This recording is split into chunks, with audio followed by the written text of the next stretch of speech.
Alipur museum. Alipur কেন্দ্রীয় সংশোধনাগার কলকাতার প্রাণকেন্দ্রে অবস্থিত একটি জাতীয় ঐতিহাসিক নিদর্শন।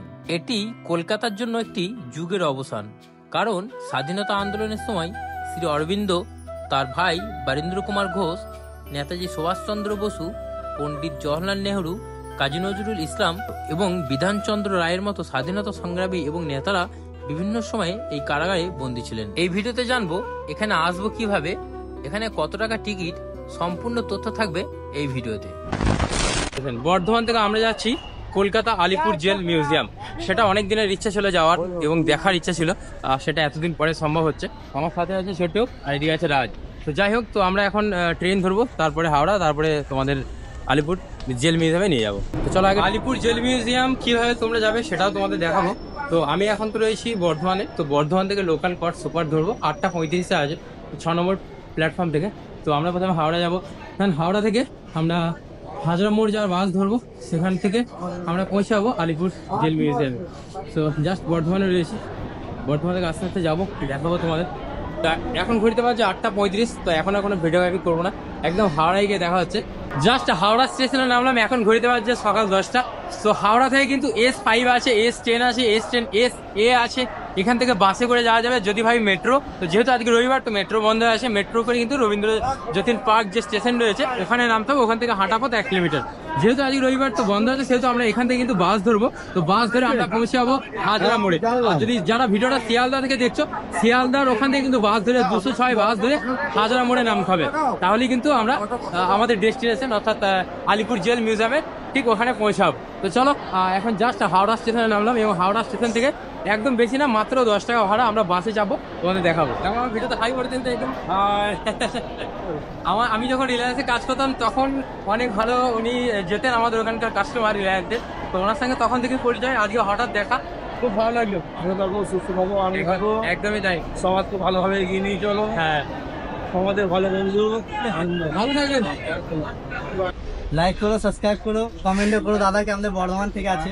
থ্যাংক ইউ, ভালো থেকো। সো এখন আমরা এখান থেকে বাস ধরবো। এই বাস কোন দিকে আছে? সো প্রলয়দা রয়েছে এখানে। ফেসবুক লাইভে না সব থেকে বেশি কমেন্ট করে এই যে প্রলয়দা। যতবার গেছি ততবার প্রলয়দা কমেন্ট করেছে বারবার আমাকে। সো সামনে বাস ধরবো। আর এই যে ফুলটু দিকে আছে হাওড়া ব্রিজ, আমাদের পশ্চিমবঙ্গ অর্থাৎ ভারতের গর্ব। এই যে দেখতে পাচ্ছ হাওড়া ব্রিজ, সামনে বাস আছে না? চলো S10 বালিগঞ্জ যাওয়ার বাস ধরবো, যেটা হাজরা ক্রসিং এ নামবো। চলো এটাতে উঠে যাবো।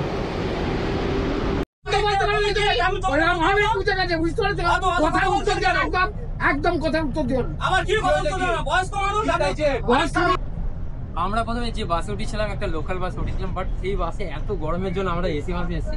যে বাসের নাম হলো AC5, যেটা অনলাইনেও বা বুক করা যায়। তাছাড়া স্মার্ট কার্ড যাদের আছে তারা কিন্তু এই বুক করে এইভাবে যেতে পারে। তো আমরা এখনো টিকিট কাটিনি, টিকিট কাটবো। এখান থেকে হাজরা ক্রসিং 30 টাকা করে টিকিট একের জন্য। তো আমরা টোটাল 3 জন আছি, মানে 90 টাকা। আর যদি লোকাল বাস ধরে যেতাম তাহলে কিন্তু 10 টাকা করে হয়ে যেত। যেহেতু গরম রয়েছে বেশি, তার জন্য আমরা এই এসি বাসে করে যাচ্ছি। তো টিকিট কাটবো, এরপর এখনো কাটিনি, তো তোমাদের দেখাবো হাজরা ক্রসিং। আমার ব্লগে এই টিকিটটা দেখাবি? হ্যাঁ হ্যাঁ হ্যাঁ, তুই আমার নামে দেখাবি? হ্যাঁ না, ফেস ব্লার করে দেবো। না রে ভাই, ফেসটা ব্লার করে দেবো, চিন্তা নেই, চিন্তা নেই, ফেস ব্লার হয়ে যাবে। আমরা জাস্ট এখন হাজরা ক্রসিং এ নামলাম, এই হাজরা ক্রসিং। আর আমরা যে বাসে আছি এটা AC5 যাদবপুর গড়িয়া। হাওড়া থেকে গড়িয়া যাওয়ার বাস, সেই বাসই চাপতে হবে। তোমাদের আরেকবার দেখিয়ে দিই, AC5 যাদবপুর। সো চলো এবার আমরা যাবো। বলছি আলিপুর রেল মিউজিয়ামটা কোন দিকে? Alipur rail museum, jail museum, sorry rail না, jail museum, jail. Alipur jail মিউজিয়ামের টিকিট মূল্য হচ্ছে 30 টাকা, একজনের 30 টাকা করে। আর যাদের 3 বছরের বয়স তাদের কিন্তু ফ্রি। সো একদম আমার সামনে রয়েছে আলিপুর মিউজিয়াম, তো দেখাবো তোমাদের, একদম কাছেই চলে এসেছি। তো এই হচ্ছে আলিপুর জেল মিউজিয়াম। আর এখানে টাইমিং দেওয়া আছে 11টা থেকে 5:30। তো এখানে টিকিট কাউন্টার ক্লোজ হয়ে যাবে 5টা, মন্ডে মানে সোমবার দিন ক্লোজ থাকছে। আর এন্ট্রি হচ্ছে 30 টাকা করে। তো আমরা ডান দিক দিয়ে হয়ে বেরিয়ে যাবো, ওখানে টিকিট কাটবো। চলো ফি হচ্ছে, আচ্ছা লাইট অ্যান্ড সাউন্ডসও হচ্ছে 100 টাকা, প্রবেশ মূল্য 100। আর মিউজিয়ামে এন্ট্রি হচ্ছে 30 টাকা, প্রবেশ মূল্য 30 টাকা। সো এই হচ্ছে এখানকার ম্যাপ। তো এইদিকে টিকিট কাউন্টারে রয়েছে, আর ওইদিকে যেতে হবে। ফাইনালি টিকিট কাটা হয়ে গেছে, এই দেখতে পাচ্ছ টিকিট 3 জনের 90 টাকা, একজন 30 টাকা করে। তো ফাইনালি আমরা ভেতরে প্রবেশ করলাম। কোথায় কিভাবে দেখবে এখানে কিন্তু পুরো ডিটেলস দেওয়া রয়েছে। এদিকে আছে ফাঁসির মঞ্চ আছে, এদিকে ওয়াচ টাওয়ার আছে, এদিকে সেল নম্বর 5 এক্সিবিশন প্রদর্শনী কক্ষ আছে, প্রদর্শনী কক্ষ, এদিকে রয়েছে হসপিটাল, আরও সব রয়েছে। হ্যাঁ, আমরা আস্তে আস্তে এদিকে যাবো এবং দেখাবো। এখানকার অ্যাম্বিয়েন্স কিন্তু দারুণ লাগছে, মানে ভীষণ ভালো লাগছে, ভীষণ ভালো। চলো, লাইট শো হয় এখানে, যেটা সন্ধ্যের দিকে হবে। ফুড জোন রয়েছে, পানীয় জল, শৌচালয় সব এইদিকে আছে। চলো চলো চলো বেরিয়ে চলো, এদিকে চলো। আস্তে আস্তে কিন্তু ভিড় হয়ে গেছে, সবাই এসছে। সো আমরা দেখবো অনেক কিছু আজকে এবং তোমাদের দেখাবো। আমরা এখন ফাঁসির মঞ্চ দেখবো। এই যে নির্জন কক্ষ, শবদেহ পরীক্ষা কক্ষ, এটা হচ্ছে ফাঁসির মঞ্চ।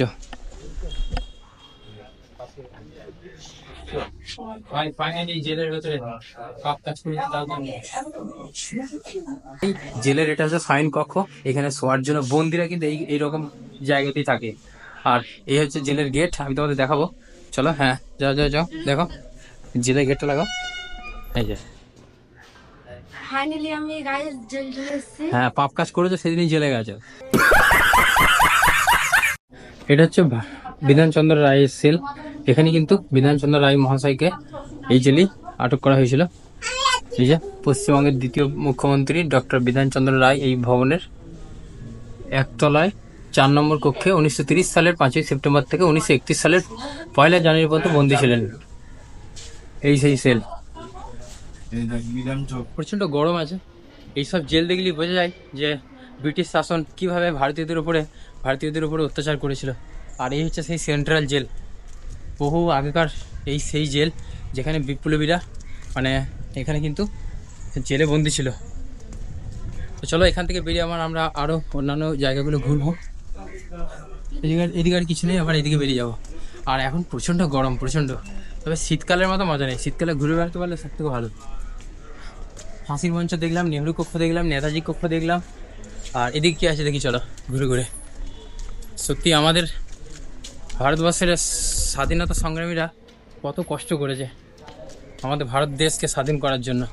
এই জওহরলাল নেহরু হলেন ভারতবর্ষের প্রথম প্রধানমন্ত্রী, যিনি কিন্তু এই কারাগারেই বন্দী ছিলেন।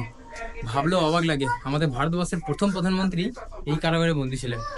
দেখাই তোমাদের, এই যে নেহরু কক্ষ। ভারতবর্ষের প্রথম প্রধানমন্ত্রী জওহরলাল নেহরু আইন অমান্য আন্দোলনের অংশগ্রহণের জন্য 1934 সালের 17 ফেব্রুয়ারি থেকে 7 মে 80 দিন এই ভবনে একটি কক্ষে ব্রিটিশ সরকার কর্তৃপক্ষ কারারুদ্ধ ছিলেন। দেখো, হ্যাঁ ঠিক আছে, চলো। সো আমরা সামনে একটু জল নেবো। আর এখানে জলের তো ব্যবস্থা রয়েছে, ওয়াশরুমের ব্যবস্থা রয়েছে, 2 চাকার পার্কিংয়ের ব্যবস্থা রয়েছে, 4 চাকা পার্কিংয়ের ব্যবস্থা রয়েছে। তবে আমার মনে হয় এখানে আসতে গেলে ট্রেন বাস করে এলেই সব থেকে ভালো। আর যাদের যেটা, তবে অনেক ক্ষেত্রে কারো বাসে বা সুবিধা হয়, কারো ট্রেনের সুবিধা হয়, কারো গাড়িতে সুবিধা হয়। তবে আমার বেসিক্যালি বর্ধমান থেকে ট্রেনে এসেছি, ট্রেন থেকে বাসে করে আসাটা আমার জন্য সুবিধা। সো অনেক অপশান আছে এখানে আসার জন্য, অনেক ওয়ে আছে। সেটা মেট্রো হতে পারে, বাস হতে পারে, ট্যাক্সি হতে পারে, বিভিন্ন রকম ক্যাব হতে পারে। যাই হোক, সামনে এখন যাবো, ওয়াচ টাওয়ার দেখাবো তোমাদের, আর এখান থেকে একটু জল নিয়ে আমরা খাবো। তবে এই জেলে কিন্তু আমাদের বাঙালি ফ্রিডম ফাইটার ছিলেন, অর্থাৎ স্বাধীনতা সংগ্রামী ছিলেন প্রায় 386 জন আমাদের বাঙালি। তো এটা আমাদের গর্ব হয় আমাদের বাংলার জন্য, যে আমাদের বাঙালি ফ্রিডম ফাইটার ছিলেন 386 জন। এর উপর ওঠা যাবে? আমরা এখন যাচ্ছি, আমরা এখন দেখবো ঐতিহাসিক কক্ষ, যেখানে বন্দীদের বন্দি করা হতো এই কারাকক্ষে। এখানকার জীবন কেমন, তারা কিভাবে এখানে বসবাস করতো, তারা খাবার খেতে কিভাবে, সেইগুলি কিন্তু এখানে তুলে ধরা হয়েছে। হ্যাঁ, বন্দীদের জীবন চর্চা। আলিপুর জেলে বন্দীদের কিভাবে এখানে কষ্ট হতো দেখাচ্ছি। এই সেই ঐতিহাসিক কারাগার ওয়ার্ড। এই যে জেল এরকম হয়, দেখো কীরকম, দেখে মনে হচ্ছে সব সত্যিখানি বসে রয়েছে। এই যে জেল, এখানে একটা শোয়ার জন্য, রাত্রে এখানে শোয়, মানে এইটার মধ্যে শোয়ার জন্য শোয়ার ব্যবস্থা থাকে। কত কষ্ট। এই দেখো ডান দিকে একজন বসে আছে, মনে হচ্ছে না অবিকলকে বসে রয়েছে। এই যে কেউ এখানে মানে যে সব থেকে হেড, সে এরকম সবাইকে দিয়ে আর কি হাত পা টেপাতো এইভাবে। ও আচ্ছা আচ্ছা, সেই ভালো। কি ভয়ঙ্কর লাগছে, আমার হাত পা কাঁপছে। দেখো, এটা মনে হচ্ছে অরিজিনালই তো। এসব দেখলেও মানে হাত পা কাঁপে, আমার তো মানে হাত পা কাঁপছে ভয়ে। এইভাবে স্নান করতো, এইখানে চান করতো। এই যে কত কষ্ট করেছে আমাদের ভারতের স্বাধীনতা সংগ্রামীরা, আমার হাত পা কাঁপছে এখন। এখানে তোমরা অবশ্যই এসো এবং ভিজিট করো, দারুণ জায়গা। এই যে এইভাবে জামা প্যান্ট কাচতো, এখান থেকে জল তুলে এইভাবে জামা প্যান্ট কাচতো। এই যে চান করছে একজন, একটা বন্দি। এখানে কিন্তু খাওয়া দাওয়ার কোনো ব্যবস্থা নেই, বাট কফি হাউস রয়েছে বাঁ দিকে। তো কফি হাউসে কফি খাওয়া যেতে পারে। সো আমরা এখন এখানে একটা জিনিস আছে, আমি তোমাদের দেখাই। এদিকে যাওয়ার নিয়ম আছে তো আবার? হ্যাঁ, এই যে এইটা দেখতে অনেক ভালো লাগছে, যে এই যে কারা ওই লৌহ কপাট ভেঙে ফেল করবে লোপাট, রক্ত জমাট শিকল পূজার পাষাণ বেদি, ওরে ও তরুণ ঈশান বাজা তোর প্রলয় বিশান। আসার নিয়মাবলী আর একবার বলে দিই, আমরা তো বাইরে বেরিয়ে চলে আসলাম, এই যে আলিপুর জেল থেকে জাস্ট বাইরে বেরোলাম। তবে এখানকার নিয়ম 30 টাকা টিকিট, 3 বছর ওপরে হলে টিকিট লাগবে। 11টা থেকে ওপেনিং, না ওপেনিং 12টা থেকে, শীতকালে 11টা থেকে ওপেনিং, বিকাল সন্ধ্যে 6টার মধ্যে ক্লোজ হয়ে যায়। 4 চাকা 2 চাকা পার্কিংয়ের ব্যবস্থা রয়েছে। আর মঙ্গলবার সোমবার কিন্তু টোটালি বন্ধ, সোমবার টোটালি বন্ধ। চলো বেরিয়ে যাবো এবার। সো এই ভিডিওটা এখানেই শেষ করছি, দেখা হবে তোমার সাথে নতুন ভিডিওতে। Stay tune.